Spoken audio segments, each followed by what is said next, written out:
আজ আমি বিষাদকে সান্ত্বনা দিই না। সে বহুদিন ধরে আমার ঘাড়ে বসে দর্শন শিখেছে ব্যথার। আমি আর বলি না, থাক, সময় ঠিক করে দেবে। সময় কখনো কিছু ঠিক করে না, সময় অভ্যস্ত বানায়। বিষাদ, শোনো, তুমি আমার পরিচয় না,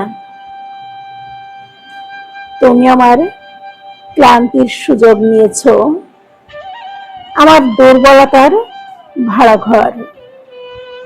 আজ আমি মন ভাঙতে চাই, কারণ অক্ষত মনই আমাকে সবচেয়ে বেশি মিথ্যা আশ্বাস দিয়েছে।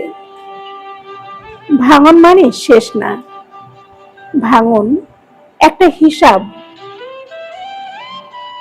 যা ছিল বোঝা তা ফেলে দেওয়া, যা ছিল ভয় তা চেনা। আজ থেকে আমি আর গভীর হই না, আমি পরিষ্কার হব, কারণ গভীরতায় আমি ডুবেছি বহুবার, ভেসে উঠিনি একবারও। বিষাদ, আজ তোমার বিদায়। আমার মন কবর না, এবার সে হাঁটতে শিখবে আঘাত নিয়েই।